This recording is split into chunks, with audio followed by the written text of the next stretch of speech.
Independientemente del término que se use, estos casos parecen poner en evidencia que existe alguna forma de supervivencia de la conciencia después de la muerte.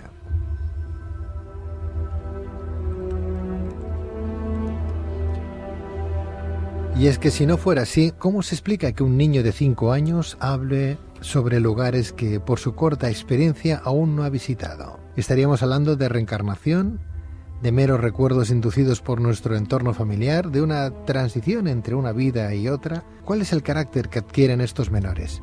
¿Qué relación encontramos entre el recuerdo de vidas pasadas y el llamado déjà vu?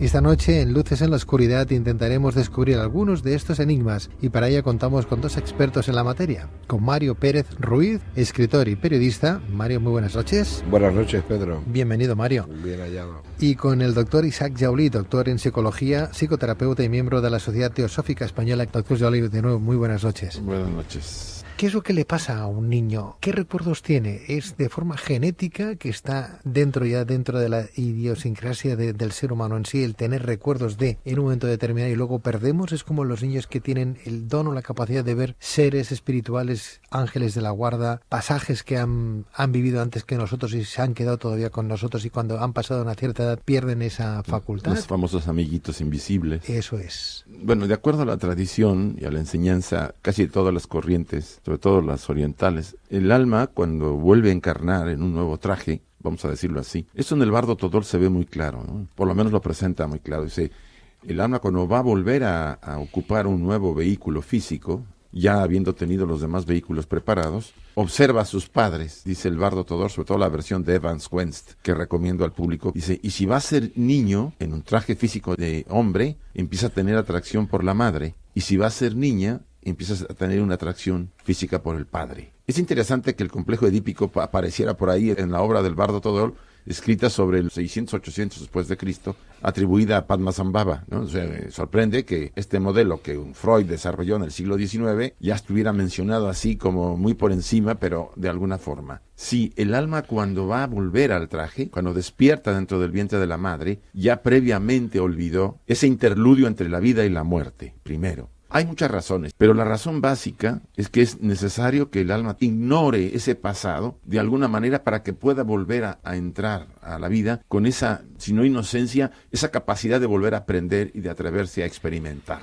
No obstante, Mario, ¿qué habremos hecho de mal en nuestra alma, en nuestra esencia, como para no recordar en un momento determinado de mayores aquellas cosas que en la pubertad, cuando somos pequeños, lo tenemos tan claro, ¿no? Dejamos de ser ángeles porque la experiencia, las malas artes nos van consumiendo, van oscureciendo ese campo energético, ese campo aural, esa alma, la va empobreciendo, la van marchitando. Desde el punto de vista de la ciencia, de la física, ¿hay explicación ahí? Bueno, aquí hay un montón de cosas. La primera quizás posiblemente tenga que ver, como decía aquí el compañero, hablaba de las reencarnaciones en Oriente, pero hay unas tradiciones occidentales que tienen que ver con los ciclos de reencarnaciones. Tenemos la figura de Pitágoras y tenemos la figura de Giordano Bruno, que son, digamos, dos de los más importantes defensores de los ciclos de reencarnación. Digamos, ellos relacionaban la transmigración de las almas, además con la evolución de las especies, lo que podríamos hablar del círculo de eterno retorno, cuando las civilizaciones a su vez van desapareciendo. La cuestión es que nosotros podemos encarnar de una manera o de otra. El recuerdo de las vidas pasadas es más puro cuando se refiere a la niñez, pero recordar las vidas pasadas sirve sobre todo para estos pensadores a los que acabo de hacer referencia y filósofos, para aprender, para tener el conocimiento de las vidas pasadas, para seguir evolucionando más en su ser. Claro, hay niños, por ejemplo, que nacen y que en determinadas edades, al llegar a los 5 años, 6 años, como por ejemplo Mozart, Beethoven o Edison, desarrollan unas grandes capacidades en la música, en las matemáticas. Entonces estos niños tienen que tener una memoria anterior. Anteriormente han sido algo. Como decía Giordano Bruno, decía Salomón y Pitágoras, Pitágoras y Salomón. Eso lo decía en su testamento. No hay nada nuevo bajo el sol. Y siempre hay referentes de que se dice que la misma persona de Giordano Bruno había sido antes Pitágoras y antes el rey Salomón. Incluso Sigmund Freud Freud, que recibe un encargo del Vaticano para escribir un libro sobre Moisés, libro que se llama Moisés y la religión monoteísta, que lo podemos encontrar en Alianza y en Austral, habla de que Jesucristo y Moisés son la misma persona, son seres que Dios ha encarnado, que pasan de un estado superior a un estado inferior, no como realmente es la transmigración de las almas, que vamos de un estado inferior a uno superior, y que depende de lo que hacemos, vamos a recibir un castigo o un cuerpo determinado, y que no vamos a nacer solamente en este planeta, sino en otros planetas y en muchísimos cuerpos y en muchísimos fenómenos y en cualquier elemento que forma parte de la vida y de la naturaleza. Muchas veces hablaba antes con un amigo que decía, bueno, pero ¿cómo se pueden recordar las vidas pasadas? Se puede recordar sobre todo cuando es de más pureza en la niñez. Menos bloqueos. Exacto, no menos bloqueos, no menos influencias externas. Bien. Casi siempre que se recuerdan, las que se hacen más famosas es la de grandes personajes, ¿no? Yo tenía un amigo que organizaba viajes allí a Egipto, y cuando la gente llegaba a Egipto, las mujeres todas eran Cleopatra, ¿no? Entonces, como decía Leonardo da Vinci, decía que era el fallo de los procesos de reencarnación, es que cuando uno recuerda, nunca en una vida anterior, que lo diga oficialmente, ha sido un burro, por ejemplo. Por supuesto, nadie. Pero yo sí conozco gente con la que he hablado que me ha dicho ser un oso en una vida anterior. O un campesino. O una ballena. Un campesino. O una ballena en una vida anterior. Yo quisiera comentar algo, porque de acuerdo a las tradiciones, sobre todo la budista, la transhimaláyica y a los Vedas, unas están de acuerdo en que venimos de ese proceso, pero no volvemos a ese proceso. Los cabalistas dicen, el alma humana o la mónada divina pasa por la etapa mineral, después la vegetal, al animal y termina en la humana, o sigue en la humana, porque todavía sigue el proceso. Pero no hay regreso. En cambio, hay algunas tradiciones, algunos estudiosos dicen que son malas interpretaciones, de que uno puede volver a ser animal, a encarnar en animal, cuando ya es humano. El que entró a la humanidad no tiene regreso. Puede obsesionar después de morir a un animal, pero no puede encarnar en animal. Eso es una enseñanza que puede parecer para algunos de una manera u otra, pero está. Bueno, en la transmigración de las almas se da el fenómeno del cual te acabo de hacer yo referencia, que sí se puede pasar a un animal inferior, incluso recibir el encargo en el caso de los alquimistas, porque no solamente era Freud que afirmaba esto, sino que además las tradiciones alquímicas, Moisés es el mismo que el Mesías, nacido en distintos momentos. Es una alma que encarna de una manera o encarna de otra. En el caso de Jesucristo, pasa de un estado superior a un estado inferior, Mario, para ayudar a la humanidad. Sí, no, pero ese es el tipo de alma que le es llamado por los Mahatmas o grandes almas, que llegado casi al límite del nirvana, como el Buda, decide no entrar y decir, me quedo acá para ayudar a la humanidad. Por ejemplo, Sankaracharya se asume que fue una reencarnación del Buda, porque hay que pensar que la reencarnación no es otra vez totalmente la personalidad, de acuerdo a la versión tibetana. No sé si vieron una película que se llama El Pequeño Buda, no sé si la viste, Mario. Sí. Ves que ahí el monje reencarna en 3 sujetos, una niña y 2 niños. Porque la conciencia no es algo individual ya a esas alturas, es algo que puede moverse en diferentes vehículos. O sea, las versiones, hay muchas versiones, pero lo que puedo decir desde mi punto de vista, y tiene razón Mario, hay un tipo de alma que por su evolución, llegado ese momento dice, no entro, no me libero, me quedo un paso antes de entrar a la liberación y proyecto una proyección de esa conciencia sobre nuevos vehículos para que encarnen y ayuden a la humanidad. Estoy totalmente de acuerdo. Sí, el lugar donde Buda recibe la iluminación es bajo la árbol de Bodhi, que es una especie de gomero, pero muy típico de la India. El árbol tiene un efecto sobre el Buda. Hay un efecto de una alma, porque todo tiene un alma. Energía, sí. La energía sale a partir del alma. Lo que el alma crea es un movimiento y crea la vida, por eso lo contiene. Cuando un cuerpo está muerto, pues lógicamente no tiene el alma en su interior. El alma ha marchado, entonces no hay nada que lo anime, no hay ningún motor. Incluso hay un peso del alma para poderlo comprobar. Pero donde Buda recibe la iluminación es bajo un árbol. Habría que ver si los árboles son superiores o inferiores a nosotros. Antes de la aparición del hombre en la tierra, los árboles, y esto se puede comprobar, petrificados, podíamos contar los anillos y vivían miles de años. Dando los anillos, son varios miles de años. Y ahora un árbol, ¿cuánto vive? Entonces, ¿hasta qué punto no hay un ser, digamos, sagrado si tiene ese grado de inmortalidad, ¿no? Los indígenas del norte de los Estados Unidos tenían como tótems ciertos árboles, eran sabios. Los mismos druidas en Europa hacían sus ceremonias alrededor del árbol sagrado porque confería algo a los que estaban alrededor. Por eso la idea de que el árbol Bodhi, es un árbol, como menciona Mario, muy común en la India, considerado sagrado, no solamente porque iluminó al Buda. Incluso los templarios eran los que también adoraban, tenían una cierta adoración por los olmos negros, y allí donde tenían sus templos, plantaban este árbol. Fíjate que me has quitado la palabra de la boca, porque yo te iba a hablar del olmo negro, porque los celtas, los druidas, en sus transmigraciones de sus almas, ya sabéis que el olmo llega a sudar en un momento determinado, los druidas se ponían a cobijo de ese olmo y entraban en un estado alterado de conciencia, ¿verdad? Y entonces podían ver o tener ciertas capacidades más despiertas que antes de haber entrado al cobijo de ese propio olmo, ¿no? Ese propio árbol. O sea, árboles mágicos por excelencia los hay. ¿O es el lugar telúrico de la Tierra que configura al árbol, a ciertos árboles, una forma de conexión con la madre Pachamama? ¿Ves la película ahorita de Avatar? Realmente el lugar sagrado de la película son los árboles. O sea, el árbol principal, el que comunicaba a la madre Tierra, era un árbol. Y tiene un significado muy interesante, porque esas películas no están hechas así simplemente. Hay algo que quiere lanzarse a través del mensaje de colocar a los árboles como algo básico para la vida, ¿no? Pero quisiera volver nuevamente a retomar lo que estábamos diciendo, Mario, y contigo, respecto a que la tradición dice que el alma, cuando encarna, es protegida hasta los 7 años por los ayudantes de la naturaleza o los elementales. Protegen al bebé y no lo dejan hasta los 7. Se puede decir que lo van llevando, por eso o tiene amiguitos invisibles, o ve de repente cosas. Él es más espiritual que humano, está más para allá que para acá, todavía no está aquí. A partir de los 7, y después en séptuples, va habiendo cambios en la vida de la persona. Un autor me comentaba que no recordamos las vidas pasadas porque necesitamos estar libres para reiniciar. Me refiero a lo siguiente. Hay cosas que hemos hecho de pequeños y no las recordamos. Si yo recordara la vida pasada, que no fui ni Napoleón, ni Cleopatra, sino que fui un vil mercenario que se dedicaba a vivir, de ir matando por encargo o haciendo cosas, si yo lo recordara ahorita y me encontrara por atracción magnética y simpatía a las almas a las que yo dañé, ¿qué haría en mi vida? ¿Cómo la viviría? ¿Asustado? ¿Corriendo de un lado a otro porque estaría yo comprometido con esos seres? La ley hace olvidar al alma para que nuevamente reinicie el proceso, y si se encuentra a esos seres con los que tiene dificultades, problemas, porque tuvo contacto en el pasado, trate de corregir y de aprender las lecciones no aprendidas. Es una versión. Hay uno de los fundamentales que es lo que planteaba Giordano Bruno del arte de la memoria. El arte de la memoria era recordar, pero sobre todo no recordar solamente los hechos viles y, digamos, superficiales que te suceden, sino aquello que te ha de servir para evolucionar. Platón lo decía también, ¿no?, con la reminiscencia. Exacto, sí, la reminiscencia de Platón, que se basaba en las reminiscencias de Pitágoras. Es en esa línea. Raimundo Lulio, o Ramón Llull en catalán, que tiene un libro que se llama El libro del amigo y del amado. Entonces la gente se confunde cuando lee ese libro y generalmente no suelen entender a qué se refiere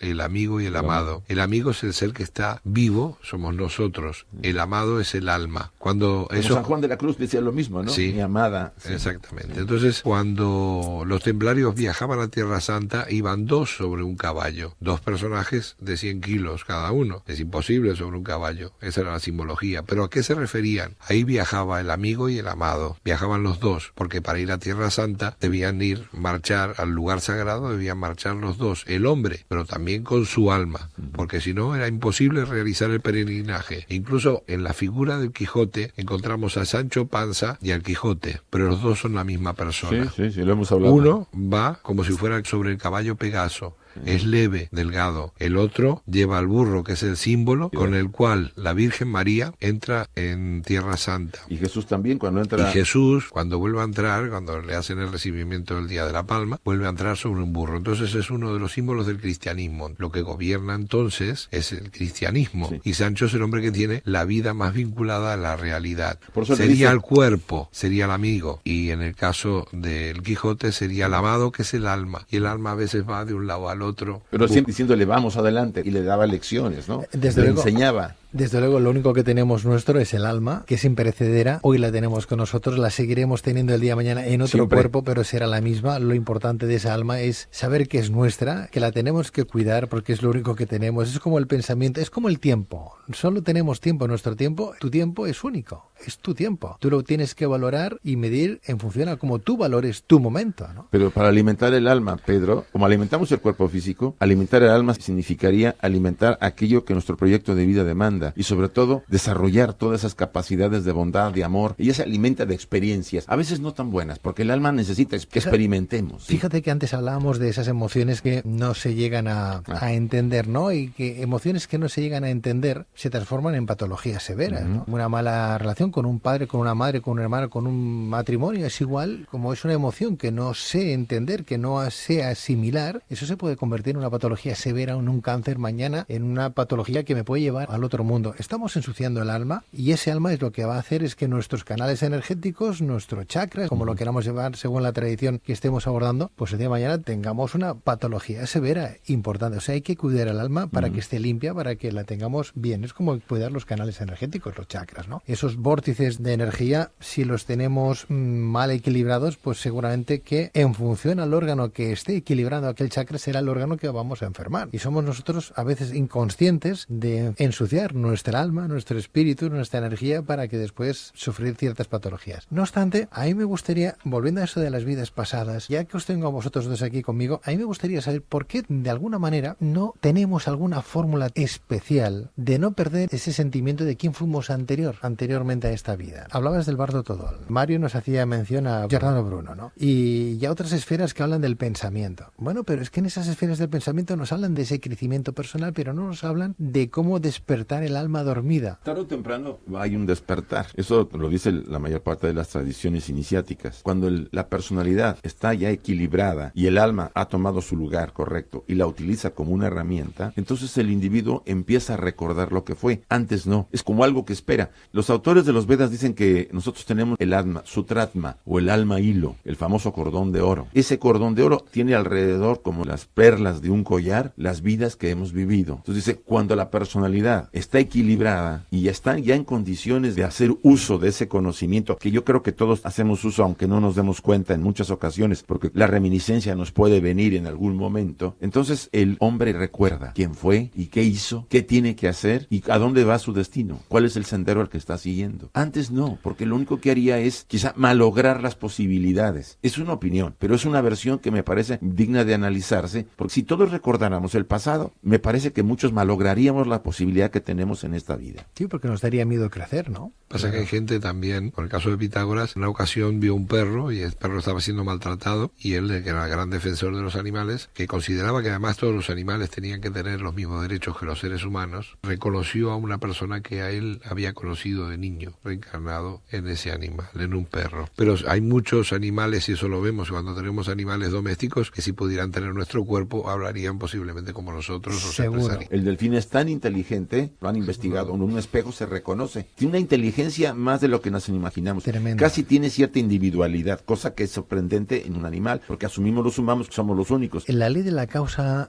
y el efecto, la ley del karma, en definitiva, ¿no? Persona que trata o maltrata a un animal es persona que la vida se lo cobra. Sí. Es curioso, pero es la ley de la causa y el efecto. O sea, incluso las plantas o los árboles, ¿eh? Sí, tratamos y lo pagan sí, todos, y lo pagamos todos. Pero, por ejemplo, el que trata a un animal mal, más tarde, y no es que esté haciendo una apología en favor, ¿no? Es lo que es, ¿no? Pero, para empezar, la persona que trata mal a un animal, poco es de fiar con un ser humano. Porque si se lo hace a un animal, ¿qué no le hará a una persona de su propia especie? Mira, yo te quiero hacer la referencia a lo que dice Pablo y para que veamos un contexto. Pablo dice, en uno de los evangelios, dice, hemos emanado de aquello que le llamamos Dios. En Él vivimos y a Él volvemos. Se asume que todo, aunque me tasen de panteísta, es Dios. Las plantas, las rocas, los animales, estamos dentro de su conciencia. Los animistas creen que Dios está en todos los sitios, que es una mesa, es Dios. Asumiendo que no fuera tanto, pero que de alguna manera todo el contexto nos da la vida y nos permite estar aquí, yo cuidaría el entorno más de lo que hacemos. Y me daría cuenta que estoy violando leyes si estoy, como dice Mario, destruyendo plantas, animales, lastimándolos, llevándolos a los laboratorios para hacer experimentos con ellos. Muchos de los productos que usamos antes fueron testados, por ejemplo, con los conejos, los testan los ojos, que son muy delicados con los productos y cremas que muchos hombres y mujeres usamos. Pobres animales, están siendo utilizados como cobayas. Me parece que eso lo vamos a pagar algún día todos. Seguro. Es más,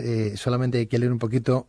Persona que ha herido, ha infringido un mal importante a cierto animal, la justicia, primero, seguro que se lo va a cobrar. Sí. y luego la propia vida, porque es que aquello que nos enseñaron nuestros mayores, haz bien y no mires a quién, haz mal y guárdate, eso se aplica a todo que tiene vida. Voy a decir una cosa que puede parecer una tontería, pero que no lo es, porque hablamos de energías, ¿no? Estábamos hablando de alma, que es una cosa que no se ve, para ciertas personas no existe. ¿Cómo que no existe? Porque tú no lo ves no significa que no existe. El amor no lo vemos y existe, porque lo sentimos. El cariño no lo ves y existe. Y no lo demuestras en un laboratorio, pero existe. Exacto, muy bien. Bueno, en definitiva, la persona que trata a los animales mal, la persona que no cuida el entorno, seguramente la vida se lo va a cobrar, porque a lo mejor el día de mañana esa persona se convierte en esa alma que no ha encontrado una evolución y tiene que quedarse en la figura de un gato, de un perro, de un ave, de lo que sea. Por eso da mucha lástima muchas veces cuando ves un animal que lo está maltratando, porque nunca sabes a quién está representando aquel animal. Hay perros que los miras y parece que quieren hablar, como decía Mario. Sí. Parece que te quieren hablar, que parece que solo le falta hablar a ese animal como para darte el agradecimiento. A lo mejor es que el alma era de alguien que se ha dado cuenta que ahora era un perro y que dice, ayúdame porque tengo que salir de este cuerpo, ¿no? Fíjate qué cosa más tonta, más ridícula, pero sin embargo ahí está, ¿no? Si tenemos un animal doméstico, incluso no es nuestro, y lo miramos desde atrás en la nuca, veremos que hay una reacción en el animal. El animal obedece bastante, digamos, a esas leyes de la telepatía que nosotros hemos perdido. Tienen muchísima intuición, conocen cosas que nosotros no, encuentran direcciones, etcétera. Y hay una cosa interesante incluso con los pájaros, cuando oímos su trino o sus cantos, yo es una cosa que propongo, que intentemos relacionar lo que ellos expresan a través de sus cantos con formas geométricas. Sí.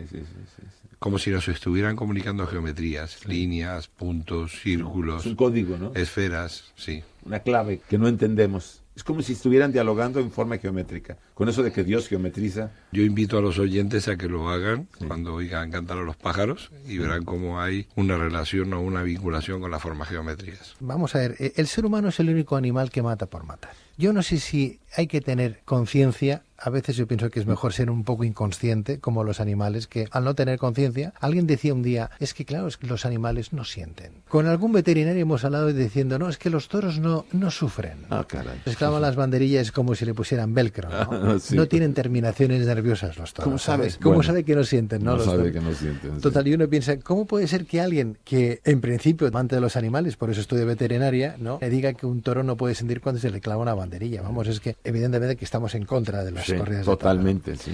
Hay un grado de sadismo importante dentro del toreo. El hombre sí, de hecho, ha sido un cazador, digamos, su inicio es así, aunque bueno, cuando uno va a las cuevas, lo que más hay, digamos, en las cuevas de Atapuerca son cantidades ingentes de caracoles, que era lo primero que cocinaban, ¿no? O sea que grandes cazadores no debían de ser tampoco, como nos explican, ¿no? Es curioso porque los que defienden las corridas de toros, los que defienden hasta el maltrato, me atrevería a decir, ¿no?, dicen, bueno, es que tú no comes carne. Y yo les digo, bueno, ¿y qué tendrá que ver el que uno coma carne a saber cómo ha muerto aquel animal que uno se está comiendo, ¿no? Una cosa es ir en contra de la violencia, de la agresión, de la falta de respeto que lo tienen los animales, y otra cosa es ser carnívoro o no serlo, porque no somos carnívoros, somos omnívoros, que podemos comer absolutamente de todo. Con lo cual, ¿qué tendrá que ver una cosa con la otra? Es que no es coherente, ¿no? Lo incoherente es que una persona que diga que es amante de los animales vaya a una plaza de toros y disfrute con una corrida de toros. Sí, totalmente. Si decimos que tenemos que alimentar el alma, uno de los elementos que la alimentan es la coherencia, la integridad. Si yo profeso ciertos principios éticos, no es fácil, pero por lo menos intentar ser verdaderamente lo que profeso. No sé, hay tantas cosas por aprender esta noche, Mario. Doctor, ¿con qué cosa os gustaría que, si hablamos de este recuerdo de vidas pasadas, tendríamos que quedarnos? Lo que somos no es el producto de esta primera oportunidad.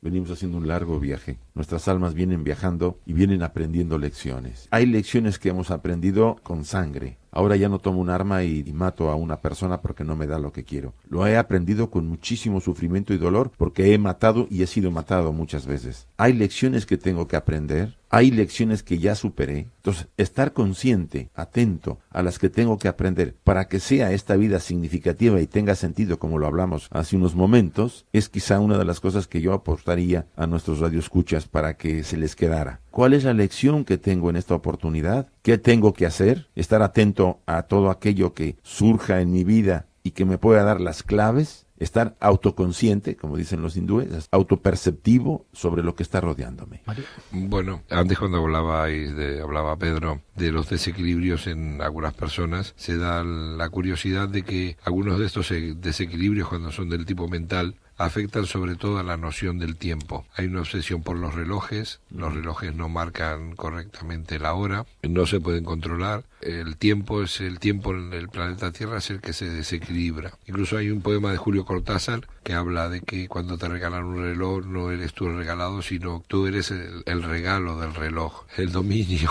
el reloj te llega incluso a dominar. Sí, porque te marca una época, una etapa diferente. Sí, pero, hay algo ahí de verdad. Pero en cambio hay otras personas que gracias a una serie de elementos o de tradiciones y de conocimientos, y ahora pondré un ejemplo un poco así bizantino, que es el de Bruce Lee, ¿no? Que se dice que se movía controlando el tiempo. La temporalidad suya era tan rápido que no tenía contrincantes porque había entrado, digamos, con una triada china, que era la que le había dado una serie de conocimientos con respecto a ser más rápido que el tiempo. Es curioso, hablamos antes de la transmigración de las almas, hablamos de reencarnaciones, de ese recuerdo no de la víspera, sino de vidas anteriores. ¿Podemos tener una vida anterior? Gente que les duele el cuello y a lo mejor fueron ahorcados en vidas anteriores. Uno de los momentos importantes son los sueños para recordar las vidas pasadas, pero claro, los sueños forman parte del subconsciente y pueden jugar con nosotros. El hecho de todo lo que vemos en los sueños no lo tenemos que tomar real, sino hacer un juicio sobre ello. Puede que esta señora realmente haya sido un personaje en otra vida de la manera que ella lo describe, pero no obstante eso también puede ser un símbolo, un arquetipo que le está dando un aviso de cómo debe ser ahora. Pero fíjate, aunque todo fuera una utopía, aunque todo fuera un sueño, la enseñanza existe. La enseñanza, es lo que a vale, eso voy, es lo que vale. Imaginemos que estamos ensoñando, de que me duele el cuello,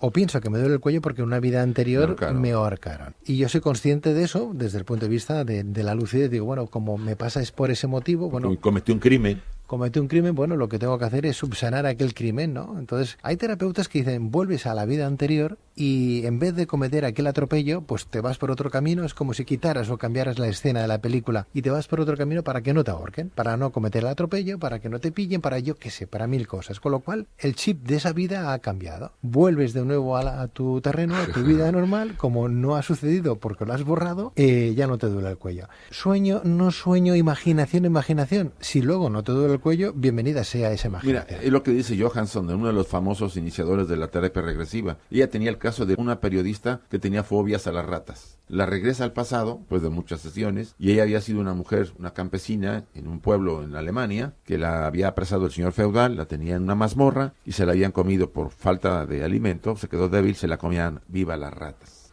Entonces ella se queda con ese trauma, entra a esta vida y le tiene fobia a las ratas. Se le quitó la fobia al saber ella por qué era. Entonces decía Johansson, que es un famosísimo psicoterapeuta, si yo no sé cómo cura esto, pero lo hace, y si lo hace, lo voy a usar. Lo importante de la vida no es cometer atropellos, sino es darnos cuenta que los hemos cometido y... corregirlos. Lo peor de la vida es ser incoherente. Yo creo que eso es lo malo del ser humano, ¿no? Uno puede equivocarse cientos de veces, pero si se equivoca siendo consciente, o sea, yo me puedo equivocar y decir, bueno, esto es blanco y como pienso que es blanco, pues digo que es blanco. A lo mejor estoy confundido y es negro. El Dante en la Divina Comedia decía al final, dice, el problema no es cometer pecados, el problema es que te des cuenta y sigas haciéndolos. Exacto. Bueno, pues mil gracias a nuestros tertulianos, al doctor Isaac Jaulí, doctor en psicología, psicoterapeuta y miembro de la Sociedad Teosófica Española. Isaac, doctor Jaulí, gracias. Gracias a ti y también con compartir con Mario esta noche, me encantó. Gracias, Mario Pérez Ruiz, lo mismo, escritor y periodista. Gracias, Mario. Gracias, Jolie, y gracias a ti, Pedro, y todo tu equipo. Muchísimas gracias. En nombre también de todo el equipo, os doy las gracias a vosotros.